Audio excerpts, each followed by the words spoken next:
ಓಂ ಶಾಂತಿ. ಇಂದಿನ ದಿನಾಂಕ 23/6/2022. ಮಧುರ ಮಕ್ಕಳೇ, ಇಲ್ಲಿಯ 100 ಕೋಟಿಗಳು ನಿಮ್ಮ ಕೆಲಸಕ್ಕೆ ಬರುವುದಿಲ್ಲ. ಎಲ್ಲವೂ ಮಣ್ಣಿನಲ್ಲಿ ಸೇರಿ ಹೋಗುವುದು. ಆದ್ದರಿಂದ ನೀವೀಗ ಸತ್ಯ ಸಂಪಾದನೆ ಮಾಡಿಕೊಳ್ಳಿ. ಪ್ರಶ್ನೆ: ಯಾವ ಒಂದು ಮಾತಿನ ಕಾರಣ ನೀವು ಬ್ರಾಹ್ಮಣರು ದೇವತೆಗಳಿಗಿಂತಲೂ ಶ್ರೇಷ್ಠರೆಂದು ಗೌರವಿಸಲ್ಪಡುತ್ತೀರಿ? ಉತ್ತರ: ನಾವು ಬ್ರಾಹ್ಮಣರು ಈಗ ಸರ್ವರ ಆತ್ಮಿಕ ಸೇವೆಯನ್ನು ಮಾಡುತ್ತೇವೆ. ನಾವೆಲ್ಲರೂ ಆತ್ಮಗಳ ಮಿಲನವನ್ನು ಪರಮಾತ್ಮ ತಂದೆಯೊಂದಿಗೆ ಮಾಡಿಸುತ್ತೇವೆ. ಈ ಸಮಾಜ ಸೇವೆಯನ್ನು ದೇವತೆಗಳು ಮಾಡುವುದಿಲ್ಲ. ಸತ್ಯಯುಗದಲ್ಲಿ ರಾಜ, ರಾಣಿ ಹಾಗೂ ಪ್ರಜೆಗಳಿರುತ್ತಾರೆ. ಯಾರು ಇಲ್ಲಿ ಪುರುಷಾರ್ಥ ಮಾಡುತ್ತಾರೋ ಅವರು ಅಲ್ಲಿ ಅದರ ಪ್ರಾರಬ್ಧವನ್ನು ಭೋಗಿಸುತ್ತಾರೆ. ಸೇವೆ ಮಾಡುವುದಿಲ್ಲ. ಆದ್ದರಿಂದ ನೀವು ಸೇವಾದಾರಿ ಬ್ರಾಹ್ಮಣರು ದೇವತೆಗಳಿಗಿಂತಲೂ ಶ್ರೇಷ್ಠರಾಗಿದ್ದೀರಿ. ಓಂ ಶಾಂತಿ. ಯಾರ ಸಭೆಯು ಸೇರಿದೆ? ಜೀವಾತ್ಮಗಳು ಹಾಗೂ ಪರಮಾತ್ಮನ ಸಭೆಯಾಗಿದೆ. ಯಾರಿಗೆ ಶರೀರವಿದೆ ಅವರನ್ನು ಜೀವಾತ್ಮ ಎಂದು ಹೇಳಲಾಗುತ್ತದೆ. ಜೀವಾತ್ಮರು ಮನುಷ್ಯರಾದರು ಮತ್ತು ತಂದೆಗೆ ಪರಮಾತ್ಮನೆಂದು ಹೇಳಲಾಗುತ್ತದೆ. ಜೀವಾತ್ಮರು ಮತ್ತು ಪರಮಾತ್ಮ ಬಹಳ ಕಾಲ ಅಗಲಿ ಹೋಗಿದ್ದರು. ಇದನ್ನು ಮಂಗಳ ಮಿಲನವೆಂದು ಹೇಳಲಾಗುತ್ತದೆ. ಜೀವಾತ್ಮರು ಮತ್ತು ಪರಮಾತ್ಮ ಬಹಳ ಕಾಲ ಅಗಲಿ ಹೋಗಿದ್ದರು. ಇದನ್ನು ಮಂಗಳ ಮಿಲನವೆಂದು ಹೇಳಲಾಗುತ್ತದೆ. ಮಕ್ಕಳು ತಿಳಿದುಕೊಂಡಿದ್ದೀರಿ. ಪರಂಪಿತ ಪರಮಾತ್ಮನನ್ನು ಜೀವಾತ್ಮ ಎಂದು ಹೇಳಲಾಗುವುದಿಲ್ಲ.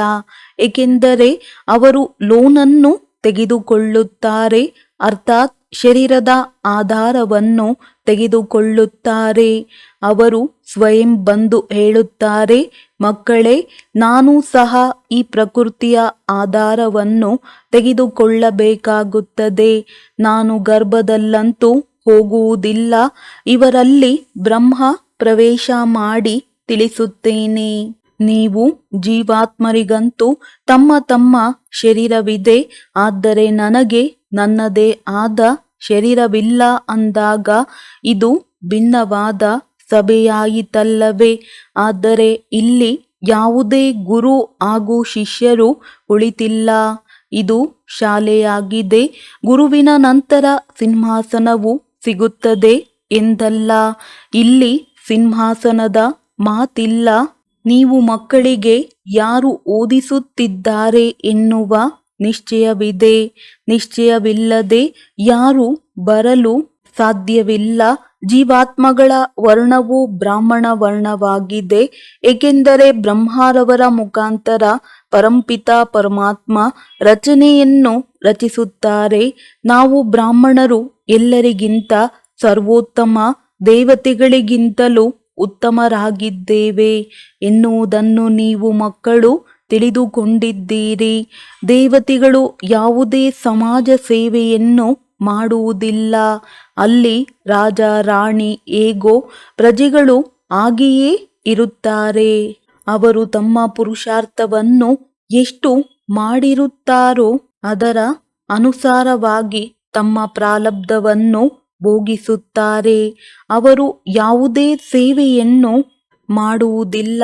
ಬ್ರಾಹ್ಮಣರು ಸೇವೆ ಮಾಡುತ್ತಾರೆ. ನಾವು ಬೇಅದ್ದಿನ ತಂದೆಯಿಂದ ಸರಿಯಾಗಿ 5000 ವರ್ಷಗಳ ಹಿಂದಿನ ತರಹ ರಾಜಯೋಗವನ್ನು ಕಲಿಯುತ್ತಿದ್ದೇವೆ ಎನ್ನುವುದನ್ನು ನೀವು ಮಕ್ಕಳು ತಿಳಿದುಕೊಂಡಿದ್ದೀರಿ. ನೀವು ಮಕ್ಕಳಾಗಿದ್ದೀರಿ. ಇಲ್ಲಿ ಯಾವುದೇ ಧೂರ್ತ ಶಿಷ್ಯರ ಮಾತಿಲ್ಲ. ತಂದೆಯು ಗಳಿಗೆ ಗಳಿಗೆಯೂ ಮಕ್ಕಳೇ ಮಕ್ಕಳೇ ಎಂದು ಹೇಳಿ ತಿಳಿಸುತ್ತಾರೆ. ನೀವೀಗ ಆತ್ಮಾಭಿಮಾನಿಗಳಾಗಿದ್ದೀರಿ. ಆತ್ಮವು ಅವಿನಾಶಿಯಾಗಿದೆ, ಶರೀರವು ವಿನಾಶಿಯಾಗಿದೆ. ಶರೀರಕ್ಕೆ ವಸ್ತ್ರವೆಂದು ಹೇಳಲಾಗುತ್ತದೆ. ಇದು ಕೊಳಕಾಗಿರುವ ವಸ್ತ್ರವಾಗಿದೆ. ಏಕೆಂದರೆ ಆತ್ಮವು ಆಸುರಿ ಮತದ ಮೇಲೆ ವಿಕಾರಗಳಲ್ಲಿ ಹೋಗುತ್ತದೆ, ಪತಿತವಾಗುತ್ತದೆ. ಪಾವನ ಮತ್ತು ಪತಿತ ಅಕ್ಷರವು ವಿಕಾರದಿಂದಲೇ ಹರಡುತ್ತದೆ. ಈಗ ಪತಿತರಾಗಬೇಡಿ ಎಂದು ತಂದೆಯು ಹೇಳುತ್ತಾರೆ. ಈಗ ಎಲ್ಲರೂ ರಾವಣನ ಬಂಧನದಲ್ಲಿ ಸಿಕ್ಕಿ ಹಾಕಿಕೊಂಡಿದ್ದಾರೆ, ಏಕೆಂದರೆ ಇದು ರಾವಣನ ರಾಜ್ಯವಾಗಿದೆ. ಆದ್ದರಿಂದ ತಂದೆಯು ನಿಮ್ಮನ್ನು ರಾವಣ ರಾಜ್ಯದಿಂದ ಬಿಡಿಸಿ ರಾಮರಾಜ್ಯದಲ್ಲಿ ಕರೆದುಕೊಂಡು ಹೋಗುತ್ತಾರೆ. ಪರಂಪಿತ ಪರಮಾತ್ಮನೇ ಮುಕ್ತಿದಾತ. ಅವರೇ ಹೇಳುತ್ತಾರೆ, ನಾನು ಎಲ್ಲರನ್ನೂ ದುಃಖದಿಂದ ಬಿಡಿಸಿ ಹಿಂತಿರುಗಿ ಶಾಂತಿಧಾಮಕ್ಕೆ ಕರೆದುಕೊಂಡು ಹೋಗುತ್ತೇನೆ. ಅಲ್ಲಿ ಹೋಗಿ ನಂತರ ಹೊಸದಾಗಿ ಬಂದು ಮಕ್ಕಳು ತಮ್ಮ ತಮ್ಮ ಪಾತ್ರವನ್ನು ಪುನರಾವರ್ತನೆ ಮಾಡಬೇಕಾಗಿದೆ. ಮೊದಲು ದೇವತೆಗಳೇ ಪಾತ್ರವನ್ನು ಪುನರಾವರ್ತನೆ ಮಾಡಬೇಕಾಗಿದೆ. ಅವರೇ ಮೊದಲು ಇದ್ದರು. ಈಗ ಅಂದರೆ ಬ್ರಹ್ಮರವರ ಮುಖಾಂತರ ಆದಿ ಸನಾತನ ದೇವಿ ದೇವತಾ ಧರ್ಮದ ಸ್ಥಾಪನೆಯಾಗುತ್ತದೆ. ಕಲಿಯುಗದ ವಿನಾಶವು ಸನ್ಮುಖದಲ್ಲಿ ನಿಂತಿದೆ. ತುಂಬಾ ಅಂಧಕಾರದಲ್ಲಿ ಬಿದ್ದಿದ್ದಾರೆ. ಬಲೆ ಪದಮಾಪತಿ ಕೋಟ್ಯಾಧಿಪತಿಗಳಾಗಿದ್ದಾರೆ. ರಾವಣನದ್ದು ತುಂಬಾ ಶೋ ಇದೆ. ಇದರಲ್ಲಿಯೇ ಆಕರ್ಷಿತರಾಗಿ ಬಿಟ್ಟಿದ್ದಾರೆ. ತಂದೆಯು ತಿಳಿಸುತ್ತಾರೆ, ಇದು ಸುಳ್ಳು ಸಂಪಾದನೆಯಾಗಿದೆ.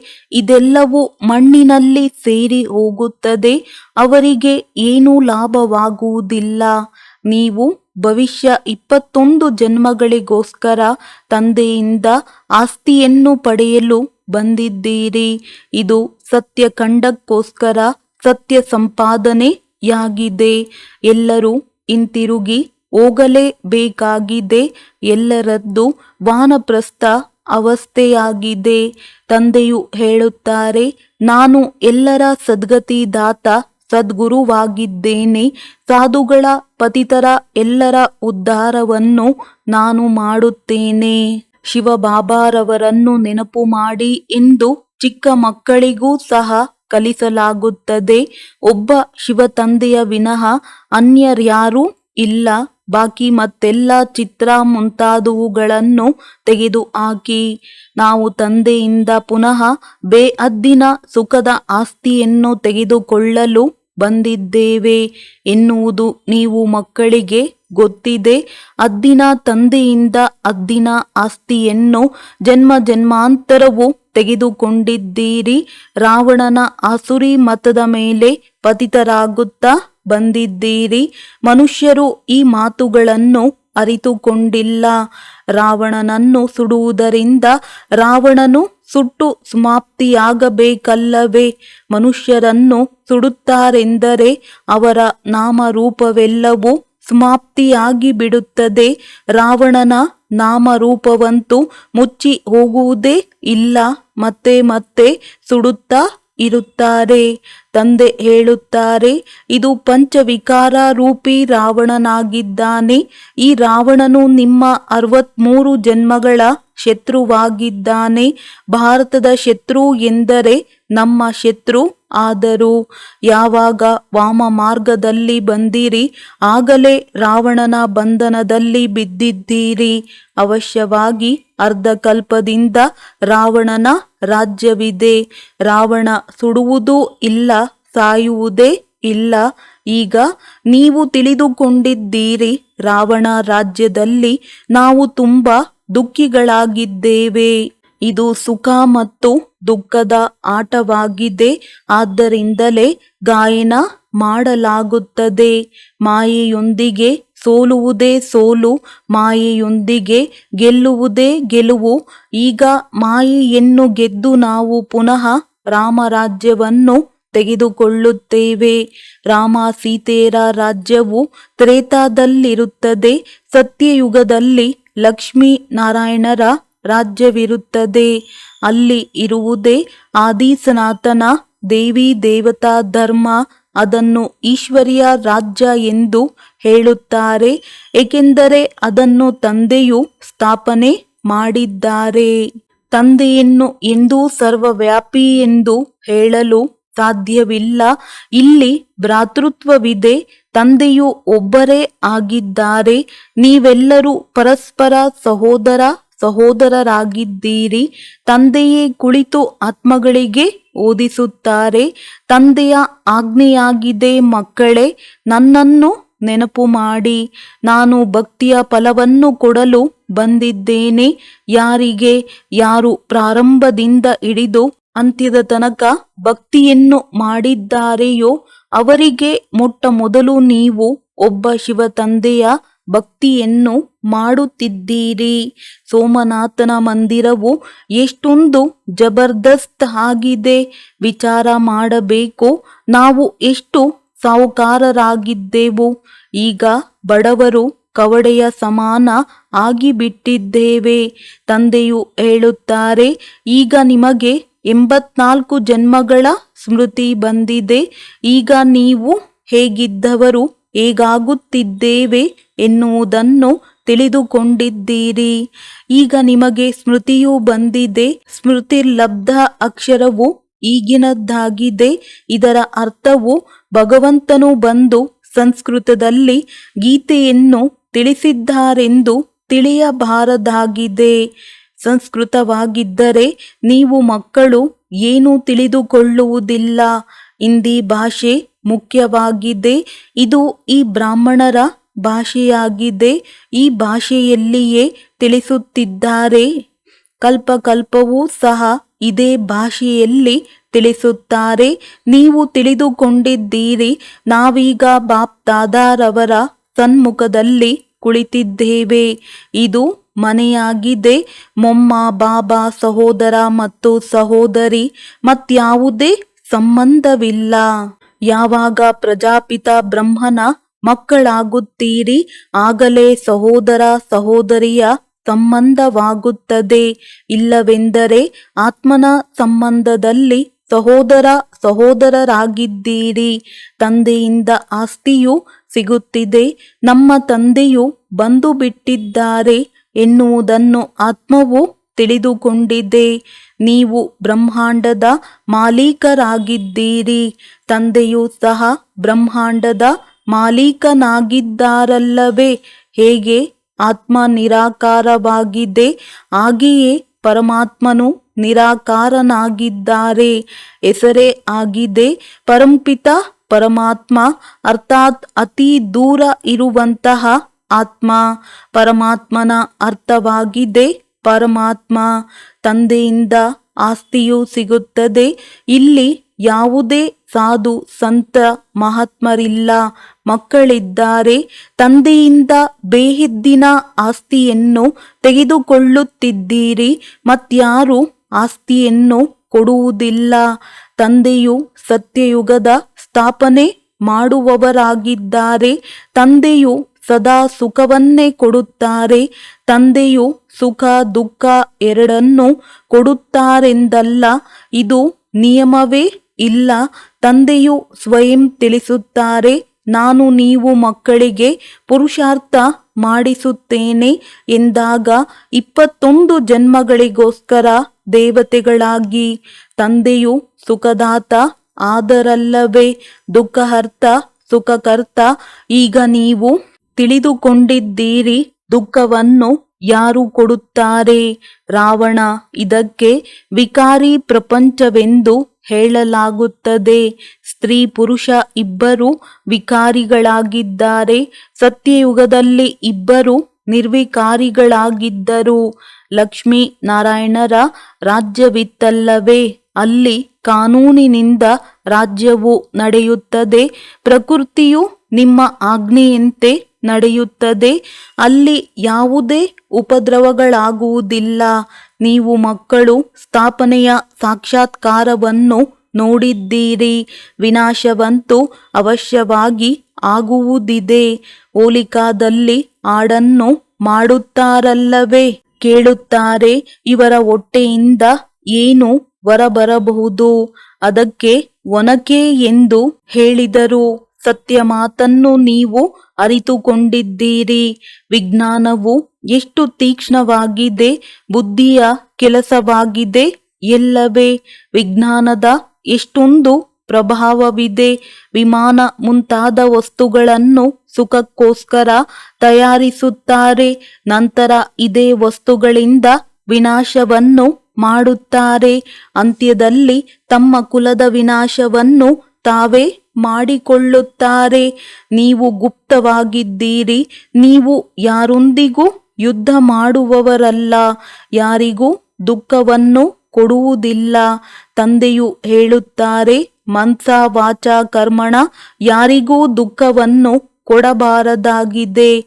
ತಂದೆಯು ಎಂದಾದರೂ ಯಾರಿಗಾದರೂ ದುಃಖವನ್ನು ಕೊಡುತ್ತಾರೆಯೇ? ಸುಖಧಾಮದ ಮಾಲೀಕರನ್ನಾಗಿ ಮಾಡುತ್ತಾರೆ. ನೀವು ಸಹ ಎಲ್ಲರಿಗೂ ಸುಖ ಕೊಡಿ.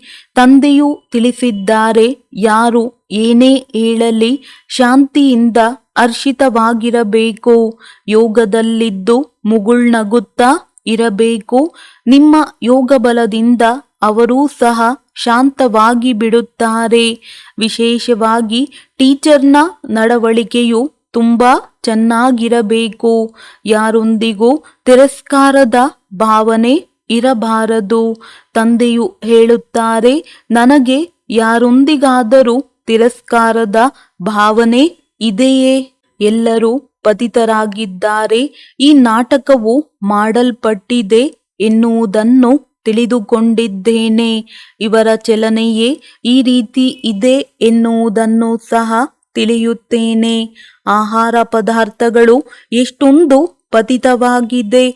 ಯಾರು ಬಂದರೆ ಅವರು ತಿನ್ನುತ್ತಾ ಇರುತ್ತಾರೆ. ಈ ಜೀವನವು ಎಲ್ಲರಿಗೂ ಪ್ರಿಯವೆನಿಸಿಬಿಟ್ಟಿದೆ. ಜೀವನವು ನಮಗೂ ಸಹ ಪ್ರಿಯವೆನಿಸುತ್ತದೆ. ಆದರೆ ನಾವು ತಿಳಿದುಕೊಂಡಿದ್ದೇವೆ, ಈ ಜೀವನದಿಂದಲೇ ತಂದೆಯಿಂದ ಆಸ್ತಿಯನ್ನು ಪಡೆಯಬೇಕಾಗಿದೆ. ಯೋಗದಲ್ಲಿ ಇರುವುದರಿಂದ ನಿಮ್ಮ ಆಯಸ್ಸು ವೃದ್ಧಿಯಾಗುವುದು, ವಿಕರ್ಮಗಳು ಕಡಿಮೆಯಾಗುತ್ತವೆ. ಭವಿಷ್ಯ 21 ಜನ್ಮಗಳಿಗೋಸ್ಕರ ಆಯಸ್ಸು ಹೆಚ್ಚಾಗುವುದು. ಪುರುಷಾರ್ಥವು ಈಗಿನದ್ದಾಗಿದೆ. ಇದರಿಂದಲೇ ನಂತರ ಪ್ರಾರಬ್ಧವಾಗುತ್ತದೆ. ಯೋಗ ಬಲದಿಂದ ನಾವು ಆರೋಗ್ಯವಂತರಾಗುತ್ತೇವೆ. ಜ್ಞಾನದಿಂದ ಭಾಗ್ಯವಂತರಾಗುತ್ತೇವೆ. ಆರೋಗ್ಯ ಭಾಗ್ಯವಿದ್ದಾಗ ಸುಖವಿರುತ್ತದೆ. ಕೇವಲ ಭಾಗ್ಯವಿದ್ದು ಆರೋಗ್ಯವಿಲ್ಲವೆಂದರೂ ಸಹ ಸುಖವಾಗಿರಲು ಸಾಧ್ಯವಿಲ್ಲ. ಈ ರೀತಿ ಅನೇಕರು ರಾಜರುಗಳಿರುತ್ತಾರೆ, ದೊಡ್ಡ ಸಾಹುಕಾರರಾಗಿರುತ್ತಾರೆ, ಆದರೆ ಕುಂಟರಾಗಿರುತ್ತಾರೆ. ಇವರಿಗೆ ಹೇಳಲಾಗುತ್ತದೆ, ಇವರು ಇಂತಹ ವಿಕರ್ಮವನ್ನು ಮಾಡಿದ್ದಾರೆ, ಅದರ ಫಲವು ಸಿಕ್ಕಿದೆ. ತಂದೆಯು ನಿಮಗೆ ಬಹಳ ವಿಚಾರಗಳನ್ನು ತಿಳಿಸುತ್ತಾರೆ. ಆದರೆ ಹೊರಗಡೆ ಹೋಗುತ್ತಿದ್ದಂತೆ ಇಲ್ಲಿಯದು ಇಲ್ಲಿಯೇ ಉಳಿದು ಬಿಡುತ್ತದೆ. ಈ ರೀತಿ ಆಗಬಾರದು. ಧಾರಣೆ ಮಾಡಬೇಕಾಗಿದೆ. ಮತ್ಯಾವುದೂ ನೆನಪಿಗೆ ಬರದಿರಲಿ. ಒಳ್ಳೆಯದು. ಶಿವಬಾಬಾರವರನ್ನು ನೆನಪು ಮಾಡಿ. ಆಂತರ್ಯದಲ್ಲಿ ತುಂಬ ಗುಪ್ತ ಮಹಿಮೆ ಮಾಡಬೇಕಾಗಿದೆ. ಬಾಬಾ ತಾವು ಬಂದು ಓದಿಸುತ್ತೀರಿ ಎನ್ನುವುದು ನಮ್ಮ ಮನಸ್ಸಿನಲ್ಲಿಯೂ ಇರಲಿಲ್ಲ. ನಿರಾಕಾರ ಪರಂಪಿತ ಪರಮಾತ್ಮನೇ ಬಂದು ಓದಿಸುತ್ತಾರೆ ಎನ್ನುವ ಈ ಮಾತುಗಳು ಯಾವುದೇ ಶಾಸ್ತ್ರಗಳಲ್ಲಿಲ್ಲ. ಆದರೆ ಬಾಬಾ ನಾವು ಈಗ ತಿಳಿದುಕೊಂಡೆವು. ತಂದೆಯ ಬದಲಾಗಿ ಕೃಷ್ಣನ ಹೆಸರನ್ನು ಹಾಕಿರುವುದರಿಂದ ಗೀತೆಯು ಖಂಡನೆಯಾಗಿ ಬಿಟ್ಟಿದೆ. ಕೃಷ್ಣನ ಚರಿತ್ರೆ ಇರಲು ಸಾಧ್ಯವಿಲ್ಲ. ಗೀತೆಯು ಈ ಸಂಗಮಯುಗದ ಶಾಸ್ತ್ರವಾಗಿದೆ. ಅದನ್ನು ಅವರು ದ್ವಾಪರದಲ್ಲಿ ತೋರಿಸಿಬಿಟ್ಟಿದ್ದಾರೆ. ಆದ್ದರಿಂದ ತಂದೆಯು ಹೇಳುತ್ತಾರೆ, ಮಕ್ಕಳೇ, ಮತ್ತೆಲ್ಲ ಮಾತುಗಳನ್ನು ಬಿಟ್ಟು ಗಮನವನ್ನಿಡಬೇಕಾಗಿದೆ. ತಂದೆಯ ನೆನಪಿಲ್ಲದೆ ಇದ್ದರೆ, ವಿದ್ಯೆಯಲ್ಲಿ ಮಸ್ತರಾಗದೆ ಇದ್ದರೆ ಸಮಯವು ವ್ಯರ್ಥವಾಗಿ ಹೋಗುವುದು. ನಿಮ್ಮ ಸಮಯವು ತುಂಬಾ ಅಮೂಲ್ಯವಾಗಿದೆ. ಆದ್ದರಿಂದ ವ್ಯರ್ಥ ಮಾಡಬಾರದು. ಶರೀರ ನಿರ್ವಹಣ ಅರ್ಥವಾಗಿ ಬಲೆ ಕರ್ಮ ಮಾಡಿ. ಆದರೆ ವ್ಯರ್ಥ ವಿಚಾರಗಳಲ್ಲಿ ಸಮಯವನ್ನು ಕಳೆಯಬಾರದು. ನಿಮ್ಮ ಒಂದೊಂದು ಸೆಕೆಂಡ್ ಸಹ ವಜ್ರ ಸಮಾನ ಅಮೂಲ್ಯವಾಗಿದೆ. ತಂದೆಯು ಹೇಳುತ್ತಾರೆ, ಮನ್ಮನಾಭವ. ಸಾಕು, ಅದೇ ಸಮಯವು ಲಾಭ ಉಳ್ಳದ್ದಾಗಿದೆ. ಉಳಿದ ಸಮಯವು ವ್ಯರ್ಥವಾಗಿ ಹೋಗುತ್ತದೆ. ಎಷ್ಟು ಸಮಯ ವ್ಯರ್ಥವಾಗಿ ಕಳೆಯುತ್ತೇವೆಂದು ಚಾರ್ಟ್ ಇಡಿ. ಅಕ್ಷರವು ಒಂದೇ ಆಗಿದೆ, ಮನ್ಮನಾಭವ. ಅರ್ಧಕಲ್ಪ ಜೀವನ್ಮುಕ್ತಿ ಇತ್ತು, ನಂತರ ಅರ್ಧಕಲ್ಪ ಜೀವನ ಬಂಧನದಲ್ಲಿ ಬಂದೆವು. ಸತೋ ಪ್ರಧಾನ ಸತೋ ರಜೋ ತಮೋದಲ್ಲಿ ಬಂದು ನಂತರ ನಾವು ಜೀವನ್ಮುಕ್ತರಾಗುತ್ತಿದ್ದೇವೆ. ಜೀವನ ಮುಕ್ತರನ್ನಾಗಿ ಮಾಡುವವರು ತಂದೆಯೇ ಆಗಿದ್ದಾರೆ. ಎಲ್ಲರಿಗೂ ಜೀವನ್ಮುಕ್ತಿಯು ಸಿಗುತ್ತದೆ. ತಮ್ಮ ತಮ್ಮ ಧರ್ಮದನುಸಾರ ಮೊಟ್ಟಮೊದಲು ಸುಖವನ್ನು ನೋಡುತ್ತಾರೆ, ನಂತರ ದುಃಖವು ಪ್ರಾರಂಭವಾಗುತ್ತದೆ. ಹೊಸ ಆತ್ಮಗಳು ಯಾರು ಇರುತ್ತಾರೆ ಅವರು ಮೊದಲು ಬರುತ್ತಾರೆ, ಅವರು ಸುಖವನ್ನು ಅನುಭವಿಸುತ್ತಾರೆ. ಕೆಲವರ ಮಹಿಮೆಯಾಗುತ್ತದೆ, ಏಕೆಂದರೆ ಹೊಸ ಆತ್ಮನಾಗಿರುವ ಕಾರಣ ಶಕ್ತಿ ಇರುತ್ತದೆ.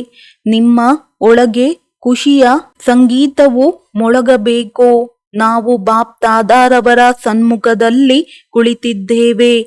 ಈಗ ಹೊಸ ರಚನೆ ಆಗುತ್ತಿದೆ. ನಿಮ್ಮ ಈ ಸಮಯದ ಮಹಿಮೆಯು ಸತ್ಯಯುಗದಿಂದಲೂ ಸಹ ತುಂಬಾ ದೊಡ್ಡದಿದೆ.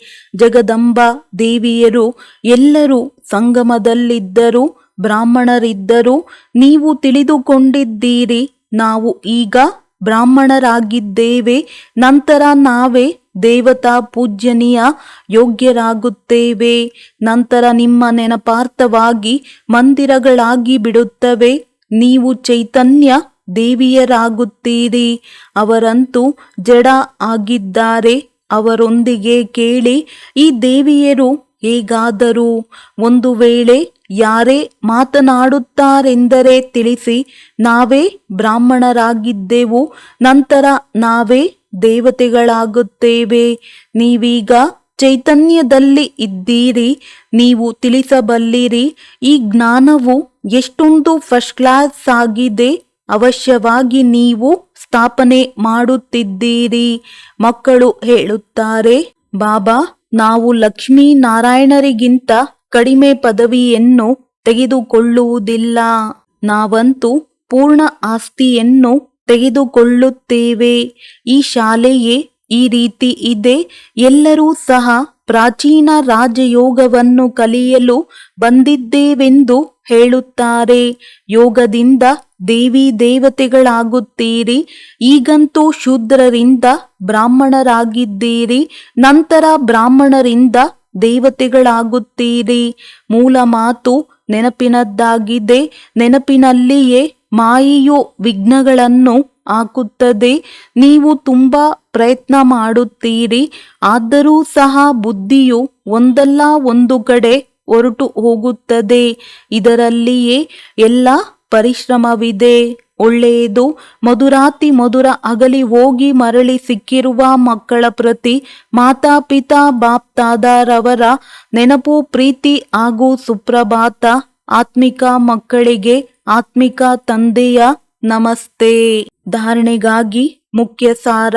ತಂದೆಯ ಸಮಾನ ಸುಖದಾತರಾಗಬೇಕಾಗಿದೆ. ಮನ್ಸ ವಾಚ ಕರ್ಮಣ ಯಾರಿಗೂ ದುಃಖವನ್ನು ಕೊಡಬಾರದಾಗಿದೆ. ಸದಾ ಶಾಂತ ಚಿತ್ತ ಮತ್ತು ಹರ್ಷಿತ ಮುಖಿಯಾಗಿರಬೇಕಾಗಿದೆ. ವ್ಯರ್ಥ ವಿಚಾರಗಳಲ್ಲಿ ಸಮಯವನ್ನು ವ್ಯರ್ಥವಾಗಿ ಕಳೆಯಬಾರದಾಗಿದೆ. ಒಳಗಿನಿಂದ ತಂದೆಯ ಮಹಿಮೆ ಮಾಡಬೇಕಾಗಿದೆ. ವರದಾನ: ಶ್ರೇಷ್ಠ ಮತದನುಸಾರ ಪ್ರತಿಯೊಂದು ಕರ್ಮವನ್ನು ಕರ್ಮಯೋಗಿಯಾಗಿ ಮಾಡುವಂತಹ ಕರ್ಮ ಬಂಧನ ಮುಕ್ತ ಭವ. ಯಾವ ಮಕ್ಕಳು ಪ್ರತಿಯೊಂದು ಕರ್ಮವನ್ನು ಶ್ರೇಷ್ಠ ಮತದನುಸಾರ ಮಾಡುತ್ತಾ ಬೇಅದ್ದಿನ ಆತ್ಮಿಕ ನಶೆಯಲ್ಲಿರುತ್ತಾರೆಯೋ ಅವರು ಕರ್ಮವನ್ನು ಮಾಡುತ್ತಾ ಕರ್ಮ ಬಂಧನದಲ್ಲಿ ಬರುವುದಿಲ್ಲ. ಭಿನ್ನ ಹಾಗೂ ಪ್ರಿಯರಾಗಿರುತ್ತಾರೆ. ಕರ್ಮಯೋಗಿಯಾಗಿದ್ದು ಕರ್ಮವನ್ನು ಮಾಡುವುದರಿಂದ ಅವರ ಬಳಿ ದುಃಖದ ಪ್ರಕಂಪನಗಳು ಬರಲು ಸಾಧ್ಯವಿಲ್ಲ. ಅವರು ಸದಾ ಭಿನ್ನ ಹಾಗೂ ಪ್ರಿಯರಾಗಿರುತ್ತಾರೆ. ಅವರನ್ನು ಯಾವುದೇ ಕರ್ಮದ ಬಂಧನವು ತನ್ನ ಕಡೆ ಸೆಳೆಯಲು ಸಾಧ್ಯವಿಲ್ಲ. ಸದಾ ಮಾಲೀಕರಾಗಿದ್ದು ಕರ್ಮವನ್ನು ಮಾಡಿಸುತ್ತಾರೆ. ಆದ್ದರಿಂದ ಬಂಧನ ಮುಕ್ತ ಸ್ಥಿತಿಯ ಅನುಭವವಾಗುವುದು. ಇಂತಹ ಆತ್ಮವು ಸದಾ ಸ್ವಯಂ ಸಹ ಖುಷಿಯಾಗಿರುತ್ತಾರೆ ಹಾಗೂ ಅನ್ಯರಿಗೂ ಖುಷಿ ಕೊಡುತ್ತಾರೆ. ಸ್ಲೋಗನ್: ಅನುಭವಗಳ ಅಧಿಕಾರಿ ಆಗುತ್ತೀರೆಂದರೆ ಎಂದಿಗೂ ಸಹ ಮೋಸವನ್ನು ಅನುಭವಿಸುವುದಿಲ್ಲ. ಒಳ್ಳೆಯದು. ಓಂ ಶಾಂತಿ.